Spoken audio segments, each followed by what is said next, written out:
안녕하세요. 스윙맨 구독자 여러분들 반갑습니다. 박동혁 대표 인사드립니다. 오늘 2019년 9월 25일 처음으로 여러분들께 그 마감 시황에 대해서 말씀을 좀 드려봅니다. 아무래도 오늘 증시 자체가 좀 큰 폭의 하락이 나오고 또 상황에 따라서 변수 가능성이 또 열려있기 때문에 많은 분들께서 어떤 걱정과 또는 이 두려움으로 상당히 좀 방향성에 대한 부분들을 좀 예측이 좀 쉽지 않을 거라고 좀 생각이 듭니다. 그래서 오늘 여러분들께서 앞으로 매매를 하면서 또 이와 같은 변수들이 언제든지 또 노출될 수 있기 때문에 이를 극복할 수 있는 방법들을 오늘 설명드리려고 합니다. 우선은 앞으로도 여러분들께 좀 좋은 서비스를 좀 제공해 드리기 위해서 많은 관심이 좀 필요합니다. 해서 좋아요 버튼과 구독 해주시고요. 또한 알림 설정까지 좀 해두신다면 제가 영상을 좀 제작을 해서 바로바로 이제 올리는 내용들을 이 메시지 형태로 받아볼 수 있다는 장점이 있기 때문에 참고해 주시길 바라고요. 또한 스윙맨 어플이 있습니다. 그래서 이 스윙맨 어플리케이션을 여러분들께서 또 다운을 받게 되면은 좀 더 좋은 자료들을 제가 그 문서화를 해서 어플리케이션에 제가 올려두었습니다. 그래서 필요하신 분들께서 좀 도움이 될 수 있도록 많은 내용들을 좀 올려드리고 있기 때문에 여러분들 좀 성공 투자를 우리가 좀 희망한다면 좀 더 열심히 좀 공부할 필요가 있지 않겠습니까? 그래서 스위밍 어플을 여러분들께 좀 깔아두시고 앞으로도 좋은 내용들을 좀 받아가셨으면 좋겠습니다. 자, 우선 본격적으로 한번 좀 시작을 해보도록 하고요. 오늘 장이 많이 빠졌죠, 그렇죠? 마이너스 2.35% 코스닥이 하락이 나왔습니다. 보시는 것처럼 최근에 주가 자체가 쭉 반등이 나오면서 주가가 흔들리는 모습들을 좀 보여줬어요. 그런데 주가 자체가 보통 빠질 때 나타나는 대표적인 현상이 뭐냐면 우선은 짧은 양봉이 좀 자주 출현합니다. 짧은 양봉. 그렇죠? 보이시는 것처럼 이렇게 봉의 길이가 양봉이 나오기는 하나 봉의 길이가 좀 짧아집니다. 거기서 추가적으로 음봉의 횟수가 역시나 또 상대적으로 또 이제 많아질 때가 있습니다. 이렇게 음봉의 횟수가 좀 많아지죠.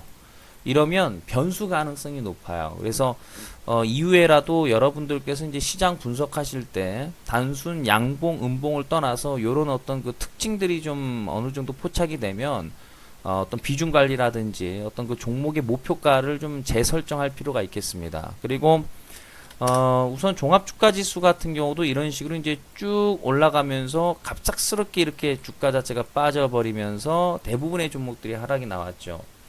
이 주식 투자라는 것이 무서운 것은 바로 이 변수 아니겠습니까? 전혀 예상하지 못한 변수.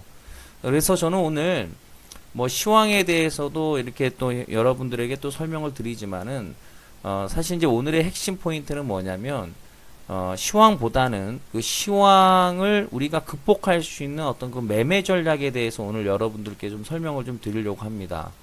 그래서 시장이라는 것을 우리가 100% 예측하기가 어렵습니다. 또한 갑작스럽게 변수가 터지기 때문에 변수가 터지고 나면은 많은 투자자분들께서 처음에 종목을 매매했을 때만 하더라도 긍정적인 측면을 보고선 종목을 들어가지만 그러니까 다시 말해서 9가지의 부정적인 것이 있고 1가지의 긍정적인 것이 있으면 그 1가지의 긍정적인 걸 가지고 매매를 합니다. 올라갈 거라는 기대감을 갖고. 그런데 시장이 변수가 터지거나 또는 종목에 의해서 어떤 그 자체적으로 종목이 좀 떨어지게 되면 그때부터 무엇이 보이느냐? 단점이 보이기 시작합니다. 그런데 우선 대표적으로 보이는 단점이 뭐냐면 첫 번째로서는 재무제표를 보게 됩니다. 종목을 들어갈 때만 하더라도 차트 좋아서 사고 테마주라서 또는 성장성이라고 해서 종목을 사지만 막상 시장이 빠지고 종목이 밀리게 되면 성장성도 눈에 안 들어옵니다. 테마, 차트 이미 무너져 버리기 때문에 관심사가 사라져 버리는 거죠. 자연스럽게 재무제표를 보고 느끼는 것은 걱정이 되는 거죠. 내가 왜 이런 3년 연속 적자 기업의 감자 같은 종목을 샀을까라는 어떤 악재가 뜰 것이다라는 어떤 두려움들. 뿐만 아니라 두 번째로서 가격을 보게 됩니다. 내가 왜 비싼 종목을 샀지? 막상 종목이 떨어지고 나서 보니 굉장히 많이 올라가 있는 종목인 거죠. 굉장히 좀 거기도 후회스러운 부분들이 있고, 또 한 가지로서는 뭐냐면 이제 왜 내가 집중 투자를 했을까? 집중 투자한 부분에 대한 굉장히 어떤 그 후회를 하게 됩니다. 종목을 매수할 때만 하더라도 뭐 분산 투자해서 뭐 돈이 되겠어? 뭐 한 종목에 제대로 찍어서 큰 수익 내야 되지 않겠어? 뭔가 어떤 그 기대감, 그쵸? 그게 결국에는 다 욕심이라고 저는 생각이 들거든요. 그래서 중요한 건 뭐냐면 뭐든 주가 자체가 떨어지고 나면은 그때 깨달음을 얻는다라는 얘기예요. 근데 중요한 건 뭐냐면 또 시간이 지나면 또 제자리로 돌아온다라는 것이 굉장히 무서운 얘기라서 제가 오늘 여러분들께 드리고 싶은 말씀은 뭐냐면 우리가 한번 바꿔보자 이거죠.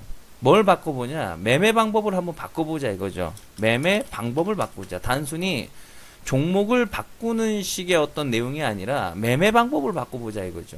그러니까 단순히 기존의 매매 방법에서 같은 매매 방법의 종목을 바꾸는 게 아니라 매매 방법 자체를 바꿔서 새로운 종목 탄생을 우리가 좀 바라보는 거죠. 그러면 우선 첫 번째로서 잘 보지 않았던 재무제표를 한번 보자 이거죠. 그렇죠? 그동안에는 크게 관심이 아니었던 우리가 재무제표를 한번 좀 보면서 좀 신용 능력이 좀 어느 정도 좀 우수한 종목이다 우리가 좀 관심을 좀 가져보고, 또한 가격도 특히 가격을 잘 안 보죠. 그냥 어떤 차트, 패턴, 뭐 테마 이런 걸 많이 보게 되는데요.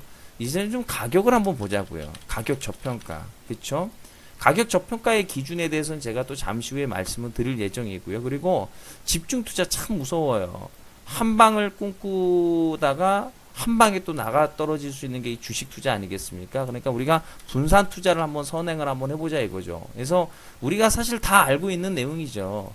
좋은 종목 싸게 사서 분산 투자하면 때가 되면 다 성공 투자한다는 건데, 그 방법, 성공 투자를 할 수 있는 방법을 알면서도 우리가 실천하지 못하는 이유는 뭐냐면 결국에는 제가 봤을 때는 이 욕심 때문이 아닌가 싶습니다. 오히려 빨리 수익을 내려다가 오히려 큰 손실로 이어질 수 있거든요. 그래서 이제 욕심을 부리되 좀 적당한 선에서 욕심을 우리가 한번 부려보자 이 뜻입니다. 그래서 오늘은 제가 여러분들께 시장이 오늘 또 빠지기도 하고 또 추가적인 하락 가능성이 또 열려 있을 수도 있지 않겠습니까? 그게 아니더라도 우리가 매매를 하다 보면 뭐 상황에 따라서 여러 가지 변수들이 찾아옵니다. 미국 증시에 의해서 또 중국 증시에 의해서 또 글로벌 증시의 여러 가지 이슈, 그렇죠? 환율에 의해서 뭐 다양한 이슈로 변동성이 나오게 되죠. 때에 따라서 뭐 북한에서 도발을 할 때도 있고, 그때마다 항상 종목이 밀리고 나면 후회를 하는 것이 뭐냐면 재무제표, 가격, 집중 투자 이런 부분에 대해서 우리가 꼭 후회를 하게 됩니다. 그래서 오늘 여러분들께 팁을 좀 드려보도록 하겠습니다.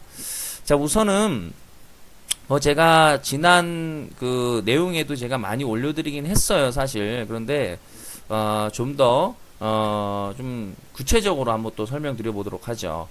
우선은 재무제표를 볼 때 사실 그 중요한 부분은 뭐냐면 많은 분들께서 재무제표를 보실 때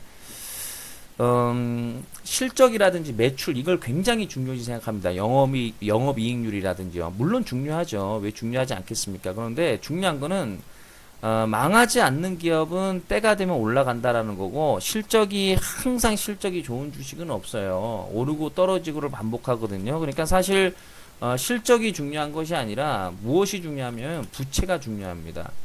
부채는 뭐냐면 빚 아니겠습니까? 그러니까 내가 매출이 나오지 않아도 사실 빚만 지고 있지 않으면 크게 문제가 되지 않고, 다음은 유보율이라는 게 중요합니다. 이 유보율이라는 것은 쉽게 얘기해서 이제 뭐 나름대로 저축해놓은 어떤 그 뭐 자산 능력이라고 볼 수 있겠죠.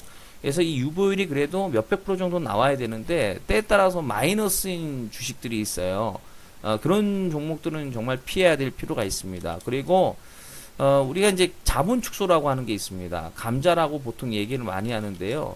감자 2회 이상의 재무제표가 안 좋거나 하면 거의 상장 폐지 가능성이 95%가 넘어요. 그래서 우리가 재무제표를 볼 때 이 부채, 유보율, 감자를 많이 보는데 부채 같은 경우는 이제 시가총액 예를 들어서 1,000억짜리 시총이 있으면은 절반 정도가 부채로 나오면은 그게 적정이고요.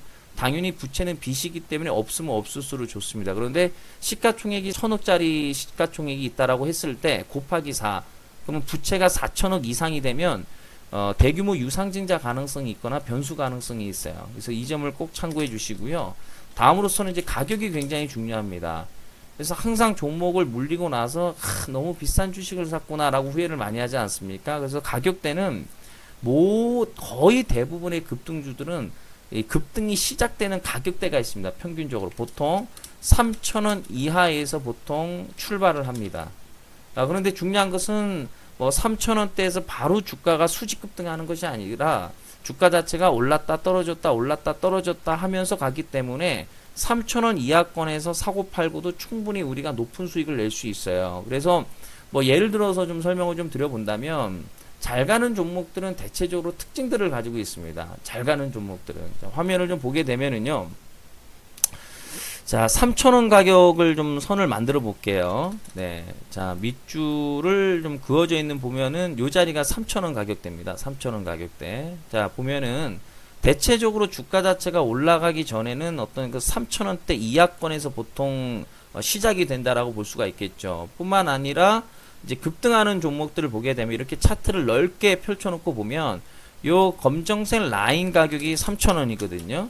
그러면 한번 훑어보면 어떻습니까, 여러분들? 보통 요 3,000원대부터 시작이 됩니다. 자, 3,000원대부터. 그쵸? 그럼 무슨 뜻입니까? 3,000원대부터 보통 일반적으로 주가가 튀기 시작한다는 것은 다시 말해서 3,000원 근사치까지 떨어져야지 가격에 대한 메리트가 있다라고도 해석해 볼 수 있는 거거든요. 즉 다시 말해서 비싼 주식 많이 올라갔다가 가격적인 조정이 들어가는 종목들을 보면은 주가 자체가 장기적으로 3,000원 이하로 떨어지는 경우가 많아요. 그렇기 때문에 올라간 주식을 절대 매매를 하면 안 된다는 얘기입니다. 거의 대부분의 종목들은 물론 여러 가지 공식들이 있긴 하지만 대체적으로 보게 되면은 이 평화 종목도 보게 되면 어떻습니까? 요 3,000원대 이하권에서 이제 시작을 하게 되는 거죠. 그러니까 절대 비싼 주식을 사면 안 되는 거예요. 그런데 막상 이제 시장이 빠지고 이제 종목들이 밀리게 되면 너무 비싼 주식을 샀구나 이런 어떤 후회를 하게 됩니다. 그래서 뭐 사실 이제 오늘처럼 이제 시장이 빠져버린 상황에서 사실 우리가 뭐 시간을 되돌릴 수는 없지만 제가 오늘 이 영상을 여러분들께 또 올려드리는 이유는 뭐냐면 우리가 앞으로라도 두 번의 실수를 하지 말자는 의미에서 우리가 매매를 할 때 몇 가지 이제 꼭 확인해야 될 것들이 있어요. 재무제표라든지 그 재무제표 중에서도 꼭 봐야 되는 게 몇 가지가 있죠. 그래서 그 부분에 대해서 좀 강조를 좀 드렸고요. 그리고 종목을 분석하고 할 때는 가격이 비싼 주식을 사면 안 됩니다. 그리고 또한 뭐 4,000원, 5,000원, 6,000원짜리 종목을 매매하더라도 얼마를 터치하고 올라오느냐. 다시 말해서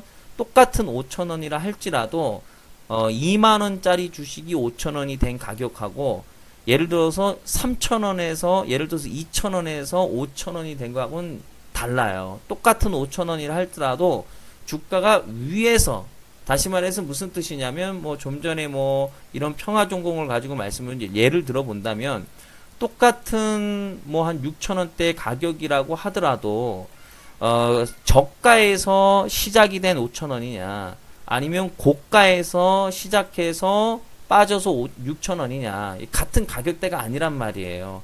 얘는 더 올라갈 수 있지만 얘는 더 떨어질 가능성이 있는 거예요. 장기적인 측면으로 봤을 때 그런 의미거든요. 그렇기 때문에 이 가격대를 꼭 확인하실 필요가 있습니다. 그리고 또 이런 내용들이 사실인지 아닌지를 여러분들께서 2200개 종목들을 한번 훑어보면서 내 눈으로 또 직접 확인할 필요도 있죠. 그리고 우리가 반드시 분산 투자를 선행을 하셔야 됩니다. 우리가 주식 경원에 달걀을 한 바구니에 담지 말라는 말이 있듯이 주식 투자는 알 수가 없는 거예요. 갑작스럽게 변수가 터지거든요.